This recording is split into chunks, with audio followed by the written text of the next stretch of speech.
सबको मेरा नमस्कार। मैं इस वीडियो के माध्यम से भारत रत्न के बारे में संपूर्ण जानकारी देने जा रहा हूं। तो भारत रत्न भारत गणराज्य का सर्वोच्च नागरिक पुरस्कार है। 2 जनवरी 1954 को इस पुरस्कार की स्थापना की गई और इस पुरस्कार के साथ पद्म विभूषण की भी स्थापना की गई। 15 जनवरी 1955 को पद्म विभूषण को 3 वर्गों में विभाजित कर दिया गया। पहला पद्म विभूषण, दूसरा पद्म भूषण, तीसरा पद्मश्री। इन तीनों में पद्म विभूषण सबसे ऊपर रखा गया। भारत रत्न पुरस्कार जाति, व्यवसाय, स्थिति या लिंग भेदभाव के बिना उस व्यक्ति को दिया जाता है जो बहुत ही अच्छा कार्य किया रहता है। यह पुरस्कार मूल रूप से कला, साहित्य, विज्ञान और सार्वजनिक सेवाओं की उपलब्धियों तक सीमित था, लेकिन भारत सरकार ने 2011 में पुरस्कार के क्षेत्र को बढ़ा दिया।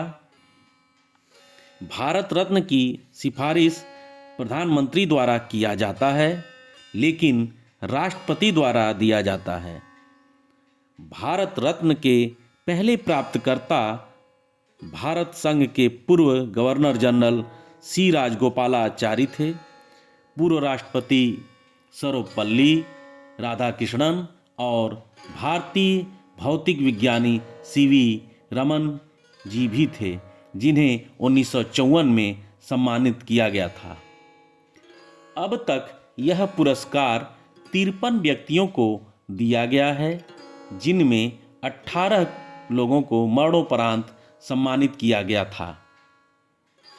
प्रारंभ में मरणोपरांत देने का नियम नहीं था, लेकिन जनवरी 1966 में पूर्व प्रधानमंत्री लाल बहादुर शास्त्री को सम्मानित करने की अनुमति देने के लिए नियमों में संशोधन किया गया था। पहले व्यक्ति पूर्व प्रधानमंत्री लाल बहादुर शास्त्री थे, जिन्हें मरणोपरांत भारत रत्न से सम्मानित किया गया था। 2014 में क्रिकेटर सचिन तेंदुलकर सबसे कम उम्र के भारत रत्न से सम्मानित होने वाले व्यक्ति थे, जो मात्र 40 वर्ष के थे। समाज सुधारक धोंडो केशव कर्वे सबसे उम्रदराज प्राप्तकर्ता थे, जिन्हें उनके 100वें जन्मदिन पर सम्मानित किया गया था और वे जीवित थे। यह पुरस्कार आमतौर पर भारत में जन्मे नागरिकों को दिया जाता है, लेकिन मदर टेरेसा, अब्दुल गफ्फार खान जो पाकिस्तान के थे और नेल्सन मंडेला जो दक्षिण अफ्रीका के पूर्व राष्ट्रपति थे, दिया गया था। जरूरी नहीं है कि यह भारतीय नागरिकों को ही सिर्फ दिया जाए। भारत रत्न को इतिहास में थोड़े समय के लिए 2 बार निलंबित किया गया था। पहला निलंबन जुलाई 1977 से जनवरी 1980 तक था, जब 1977 में चौथे प्रधानमंत्री के रूप में शपथ लेने वाले मोरारजी देसाई ने 13 जुलाई 1977 को सभी व्यक्तिगत नागरिक सम्मान वापस ले लिए। जब इंदिरा गांधी प्रधानमंत्री बनी, तब 25 जनवरी 1980 को निलंबन रद्द कर दिया गया। पुरस्कार का दूसरा निलंबन 1992 में हुआ, जब 2 जनहित याचिकाएं दायर की गई, एक केरल उच्च न्यायालय और दूसरी मध्य प्रदेश उच्च न्यायालय में। पुरस्कारों की संवैधानिक वैधता को चुनौती दी गई। जब मुकदमा समाप्त हो गया, तब दिसंबर 1995 में सर्वोच्च न्यायालय के द्वारा पुरस्कारों को फिर से शुरू किया गया। भारत रत्न प्राप्तकर्ता को राष्ट्रपति द्वारा हस्ताक्षरित एक प्रमाण पत्र और एक पदक भेंट किया जाता है। पुरस्कार के साथ कोई धनराशि या रुपया नहीं दिया जाता है। भारत रत्न प्राप्तकर्ता भारतीय वरीयता क्रम में 7वें स्थान पर होता है। भारत रत्न प्राप्तकर्ताओं की घोषणा और पंजीकरण भारत के राजपत्र में किया जाता है, जो शहरी विकास मंत्रालय के प्रकाशन विभाग द्वारा जारी एक प्रकाशन है, जिसका उपयोग आधिकारिक सरकारी सूचनाओं के लिए किया जाता है। राजपत्र में प्रकाशन के बिना पुरस्कार प्रदान करना आधिकारिक नहीं माना जाता है। जिन प्राप्तकर्ताओं के पुरस्कार रद्द कर दिए गए हैं या बहाल कर दिए गए हैं, दोनों के लिए राष्ट्रपति के अधिकार की आवश्यकता होती है। उन्हें राजपत्र में पंजीकृत किया जाता है। जिन प्राप्तकर्ताओं के पुरस्कार रद्द कर दिए गए हैं, उन्हें अपने पदक सरेंडर करने होंगे और उनके नाम रजिस्टर से काट दिए जाएंगे। भारत रत्न पदक 1954 में सोने से बना एक चक्र था, जिसका व्यास 35 मिलीमीटर का था, जिसके अग्रभाग पर सूर्य की केंद्रित छवि थी। देवनागरी लिपि में भारत रत्न और पीछे सत्यमेव जयते लिखा होता था। 1 साल बाद भारत रत्न पदक को पुनः संशोधित किया गया। वर्तमान पदक पीपल के पत्ते के आकार का है, जो 59 मिलीमीटर लंबा और 48 मिलीमीटर चौड़ा और 3.2 मिलीमीटर मोटा और प्लेटिनम से बना हुआ है। पदक के अग्रभाग पर सूर्य बना हुआ है, जिसके नीचे भारत रत्न लिखा होता है और पीछे की तरफ भारत का प्रतीक और सत्यमेव जयते लिखा होता है। पदक के साथ 2 इंच चौड़ा सफ़ेद रिबन जुड़ा होता है, ताकि इसे गर्दन के चारों ओर पहना जा सके। पदक कोलकाता के अलीपुर टकसाल में बनाया जाता है। भारत रत्न का उपयोग उपसर्ग या प्रत्यय के रूप में नहीं किया जा सकता है। हालांकि प्राप्तकर्ता खुद को राष्ट्रपति द्वारा भारत से सम्मानित या भारत रत्न पुरस्कार प्राप्तकर्ता के रूप में पहचान सकते हैं। मतलब इसके नाम के साथ आप भारत रत्न नहीं लिख सकते हैं, उपसर्ग या प्रत्यय के रूप में। पुरस्कार के साथ कोई मौद्रिक लाभ तो नहीं, लेकिन कुछ अधिकार दिए जाते हैं, जैसे पदक और भारत के राष्ट्रपति द्वारा हस्ताक्षरित एक प्रमाण पत्र। किसी राज्य के भीतर यात्रा करते समय राज्य सरकारों द्वारा राज्य अतिथि के रूप में व्यवहार। विदेश में भारतीय मिशनों ने अनुरोध किए जाने पर प्राप्तकर्ताओं को सुविधा प्रदान करने का अनुरोध किया। राजनयिक पासपोर्ट का भी अधिकार है। भारतीय वरीयता क्रम में 7वें स्थान पर रखा गया है। ध्वजवाहक एयर इंडिया पर रियायती किराया भी है। भारत रत्न कई विवादों से घिरा रहा है और पुरस्कार अनुदान कई जनहित याचिकाओं के अधीन रहा है।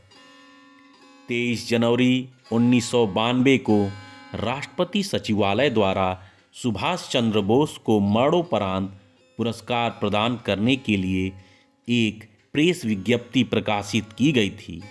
इस निर्णय को एक जनहित याचिका में चुनौती दी गई थी, जिसमें याचिकाकर्ता ने पुरस्कार देने और बोस के मरणोपरांत उल्लेख पर आपत्ति जताते हुए कहा था कि पुरस्कार से अधिक महान व्यक्तित्व का सम्मान करना हास्यास्पद है और यह लापरवाही का कार्य है।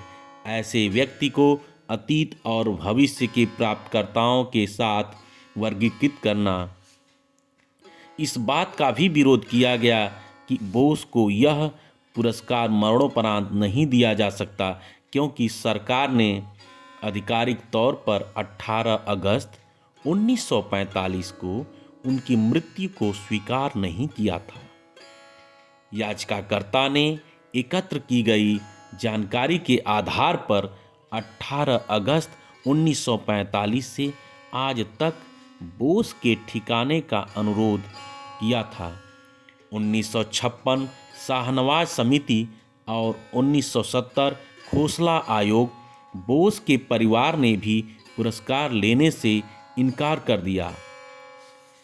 सुप्रीम कोर्ट ने मामले पर फैसला देने के लिए 2 जजों की विशेष खंडपीठ का गठन किया। सॉलिसिटर जनरल ने कहा कि भारत रत्न से संबंधित उचित नियमों के अनुसार पुरस्कार प्रदान करने के लिए प्राप्तकर्ता का नाम भारत के राजपत्र में प्रकाशित किया जाना चाहिए और राष्ट्रपति के निर्देश के तहत बनाए गए प्राप्तकर्ता रजिस्टर में दर्ज किया जाना चाहिए।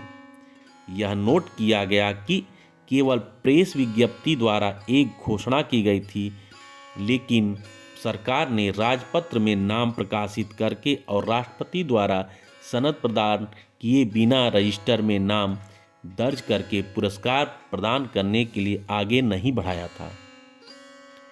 4 अगस्त 1997 को सुप्रीम कोर्ट ने एक आदेश दिया कि चूंकि पुरस्कार आधिकारिक तौर पर प्रदान नहीं किया गया था, इसलिए इसे रद्द नहीं किया जा सकता है और घोषित किया जा सकता है कि प्रेस विज्ञप्ति को रद्द माना जाएगा, क्योंकि अदालत ने मरणोपरांत उल्लेख पर कोई भी निर्णय पारित करने से इनकार कर दिया है। बोस और उनकी मृत्यु के बारे में यही सब बातें थीं। 1992 में उच्च न्यायालयों में 2 जनहित याचिकाएं दायर की गई। एक 13 फरवरी 1992 को केरल उच्च न्यायालय में और दूसरी 24 अगस्त 1992 को मध्य प्रदेश उच्च न्यायालय में। दोनों याचिकाओं ने संविधान के अनुच्छेद 18(1) की व्याख्या के अनुसार नागरिक पुरस्कारों को शीर्षक होने पर सवाल उठाया। मतलब कोई भी व्यक्ति अपने नाम के साथ इस पुरस्कार का नाम नहीं लिखने के लिए। 25 अगस्त 1992 को मध्य प्रदेश उच्च न्यायालय ने एक नोटिस जारी कर सभी नागरिक पुरस्कारों को अस्थायी रूप से निलंबित कर दिया। सर्वोच्च न्यायालय की एक विशेष 5 न्यायाधीशों की खंडपीठ का गठन किया गया, जिसने पुरस्कारों को बहाल किया और 15 दिसंबर 1995 को फैसला सुनाया कि भारत रत्न और पद्म पुरस्कार संविधान के अनुच्छेद 18 के तहत उपाधि नहीं है। नवंबर 2013 में CN राव और सचिन तेंदुलकर को भारत रत्न से सम्मानित किए जाने की घोषणा के बाद पुरस्कारों को चुनौती देते हुए कई मुकदमे दायर किए गए। चुनाव आयोग में तेंदुलकर के खिलाफ मुकदमे ने संकेत दिया कि उन्हें पुरस्कार देना आदर्श आचार संहिता का उल्लंघन था, क्योंकि तेंदुलकर भारतीय राष्ट्रीय कांग्रेस के राज्यसभा के मनोनीत सदस्य थे और उन्हें पुरस्कार देने का निर्णय उन 5 राज्यों के मतदाताओं को प्रभावित करेगा जहां चुनाव हो रहे थे। उस समय चुनाव चल रहा था। 4 दिसंबर 2013 को चुनाव आयोग ने यह कहते हुए याचिका खारिज कर दी कि गैर मतदान राज्यों के लोगों को पुरस्कार प्रदान करना संहिता का उल्लंघन नहीं है। तेंदुलकर को पुरस्कार प्रदान करने के लिए तत्कालीन प्रधानमंत्री मनमोहन सिंह, गृह मंत्री सुशील कुमार शिंदे और खेल मंत्री भंवर जितेंद्र सिंह के खिलाफ एक और मुकदमा दायर किया गया था, जिसमें प्रसिद्ध भारतीय फील्ड हॉकी खिलाड़ी ध्यानचंद को नजरअंदाज करने की साजिश का आरोप लगाया गया था। राव के खिलाफ दायर मुकदमे में घोषणा की गई कि होमी भाभा और विक्रम साराभाई जैसे अन्य भारतीय वैज्ञानिकों ने राव से अधिक योगदान दिया था। 1400 शोध पत्र प्रकाशित करने का उनका दावा शारीरिक रूप से असंभव था और राव के खिलाफ साहित्यिक चोरी के मामले साबित हुए थे, इसलिए घोषणा रद्द की जाए। उच्च न्यायालयों ने राव और तेंदुलकर के खिलाफ उठाई गई सभी याचिकाओं को खारिज कर दिया। जवाहरलाल नेहरू और इंदिरा गांधी को भारत रत्न से सम्मानित किया गया था जब वे स्वयं भारत के प्रधानमंत्री के रूप में कार्य कर रहे थे, जिसे बाद में भारत के तत्कालीन संबंधित राष्ट्रपतियों द्वारा स्वतः संज्ञान से सम्मानित किया गया था।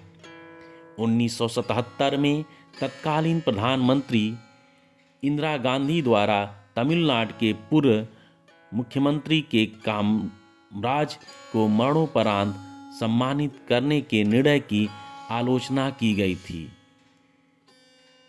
जिसका उद्देश्य 1977 में तमिलनाडु विधानसभा चुनाव से पहले मतदाताओं को संतुष्ट करना था। यानी इंदिरा गांधी द्वारा तमिलनाडु के पूर्व मुख्यमंत्री की कामराज को मरणोपरांत सम्मानित करने की निर्णय लिया गया था। 1988 में निर्णय तत्कालीन प्रधानमंत्री राजीव गांधी द्वारा तमिलनाडु के पूर्व मुख्यमंत्री एम.जी. रामचंद्रन को मरणोपरांत पुरस्कार प्रदान करने की आलोचना की गई थी, जिसका उद्देश्य 1989 में तमिलनाडु विधानसभा चुनावों से पहले मतदाताओं को प्रभावित करना था। प्रमुख स्वतंत्रता कार्यकर्ताओं बी.आर. अम्बेडकर और वल्लभ भाई पटेल से पहले रामचंद्रन को पुरस्कार देने के फैसले की भी आलोचना की गई, जिन्हें बाद में क्रमशः 1990 और 1991 में यह सम्मान दिया गया था।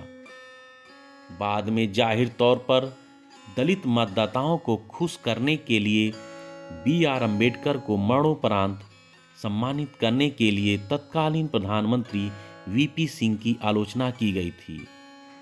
बाद में रविशंकर पर पुरस्कार के लिए पैरवी करने का आरोप लगाया गया। 1947 में भारतीय स्वतंत्रता से पहले या 1954 में पुरस्कार शुरू होने से पहले मरने वाले प्राप्तकर्ताओं को मरणोपरांत पुरस्कार प्रदान करने की विभिन्न लेखकों और इतिहासकारों ने आलोचना की है, जिसमें कहा गया है कि इस तरह से पुरस्कारों से मौर्य सम्राट जैसे लोगों को सम्मानित करने की अधिक मांग हो सकती है।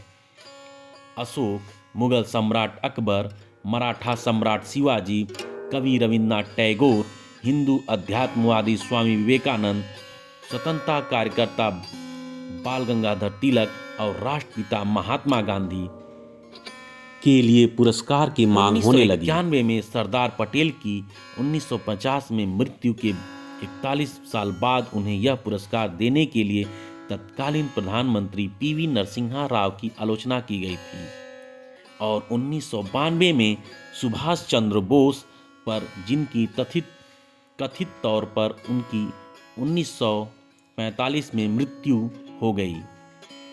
2015 में उत्तर प्रदेश में स्थानीय निकाय चुनाव के करीब प्रधानमंत्री नरेंद्र मोदी ने मदन मोहन मालवीय को पुरस्कार देने का निर्णय लिया, जिनकी 1946 में मृत्यु हो गई थी। प्रदेश को आलोचना का भी सामना करना पड़ा। वैश्विक मान्यता प्राप्त होने के बाद ही व्यक्तियों को सम्मानित करने के लिए कुछ सम्मानों की आलोचना की गई है। नोबेल शांति पुरस्कार से सम्मानित होने के एक साल बाद 1980 में मदर टेरेसा के लिए पुरस्कार की घोषणा की गई थी। सत्यजीत रे को 1992 में अकादमिक मानद पुरस्कार और उसके बाद उसी वर्ष भारत रत्न मिला।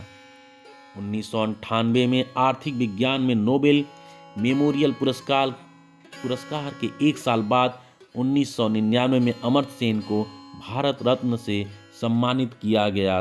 भारत रत्न की मांग विभिन्न पार्टियों द्वारा अपने अपने नेताओं के लिए किया गया था, जैसे भारत रत्न के कानून के अनुसार पुरस्कार के लिए सिफारिशें केवल प्रधानमंत्री द्वारा राष्ट्रपति को की जा सकती है। विभिन्न राजनीतिक दलों द्वारा सार्वजनिक रूप से अपने नेताओं को सम्मानित करने की कई मांगें की गई। जनवरी 2008 में भारतीय जनता पार्टी नेता लाल कृष्ण आडवाणी ने तत्कालीन प्रधानमंत्री मनमोहन सिंह को पत्र लिखकर इस पुरस्कार के लिए पूर्ववर्ती अटल बिहारी वाजपेयी की सिफारिश की। इसके तुरंत बाद भारतीय कम्युनिस्ट पार्टी ने अपने नेता पश्चिम बंगाल के पूर्व मुख्यमंत्री ज्योति बसु के लिए पैरवी की। हालांकि बसु ने खुद कहा था कि वह सम्मान लेने से इनकार कर देंगे, भले ही उन्हें सम्मानित किया जाए। इसी तरह की मांग तेलुगु देशम पार्टी, बहुजन समाज पार्टी और शिरोमणि अकाली दल ने अपने अपने नेताओं एन.टी. रामाराव, कांशीराम और प्रकाश सिंह बादल के लिए की थी। सितंबर 2015 में क्षेत्रीय राजनीतिक दल शिवसेना ने स्वतंत्रता कार्यकर्ता विनायक दामोदर सावरकर के लिए पुरस्कार की मांग करते हुए कहा कि उन्हें पिछली सरकारों द्वारा जानबूझकर उपेक्षित किया गया था, लेकिन उनके परिवार ने स्पष्ट किया कि वे ऐसी मांग नहीं कर रहे हैं और स्वतंत्रता सेनानी स्वतंत्रता आंदोलन में उनके योगदान के लिए माना जाता है और उन्हें मान्यता के लिए किसी पुरस्कार की आवश्यकता नहीं है। इसके बाद कई खिलाड़ियों के नामों पर चर्चा हुई। उनमें फील्ड हॉकी खिलाड़ी ध्यानचंद और पूर्व विश्व शतरंज चैंपियन विश्वनाथन आनंद भी शामिल थे। 2011 में संसद के 82 सदस्यों ने प्रधानमंत्री कार्यालय को पुरस्कार के लिए चंद के नाम की सिफारिश की। जनवरी 2012 में युवा मामले और खेल मंत्रालय ने ध्यानचंद के नाम फिर से आगे बढ़ाया। इस बार 2008 ग्रीष्मकालीन ओलंपिक के स्वर्ण पदक विजेता निशानेबाज अभिनव बिंद्रा और पर्वतारोही तेंजिंग नोर्गे के साथ, जबकि बिंद्रा को पहले ही मई 2013 में राष्ट्रीय राइफल एसोसिएशन द्वारा पुरस्कार के लिए अनुशंसित किया गया था। जुलाई 2013 में मंत्रालय ने फिर से ध्यानचंद की सिफारिश की। हालांकि नवंबर 2013 में क्रिकेटर सचिन तेंदुलकर यह सम्मान पाने वाले पहले खिलाड़ी बने और इससे सरकार की काफ़ी आलोचना हुई। 2012 में कर्नाटक उच्च न्यायालय में एक याचिका दायर की गई थी, जिसमें अदालत से अनुरोध किया गया था कि वह गृह मंत्रालय को महात्मा गांधी को भारत रत्न से सम्मानित करने का निर्देश जारी करे। 27 जनवरी 2014 को याचिकाकर्ता की ओर से पेश एक वकील ने कहा कि याचिकाकर्ता के कई अभ्यावेदन के बाद उन्हें आरटीआई के तहत जानकारी प्रदान की गई थी कि गांधी को पुरस्कार प्रदान करने की सिफारिशें पहले भी कई बार प्राप्त हुई थी और उन्हें भेज दिया गया था। प्रधानमंत्री कार्यालय, मुख्य न्यायाधीश और एक अन्य न्यायाधीश की खंडपीठ ने यह कहते हुए याचिका खारिज कर दी कि यह विषय किसी भी न्यायिक प्रक्रिया के लिए उत्तरदायी नहीं है और नामांकन और सम्मान प्रक्रिया को अनौपचारिक और सरकार में सर्वोच्च प्राधिकारी के विवेक पर निर्भर बताया गया है। भारत रत्न समारोह आमतौर पर राष्ट्रपति भवन, नई दिल्ली में आयोजित किया जाता है, लेकिन 18 अप्रैल 1958 को उनके 100वें जन्मदिन पर कर्वे को सम्मानित करने के लिए मुंबई के ब्रेबोर्न स्टेडियम में एक विशेष समारोह आयोजित किया गया था। 1960 में रामचंद्रन को चौथे सर्वोच्च नागरिक पुरस्कार पद्मश्री से सम्मानित किया गया था, लेकिन उन्होंने इसे अस्वीकार कर दिया क्योंकि निमंत्रण तमिल नहीं बल्कि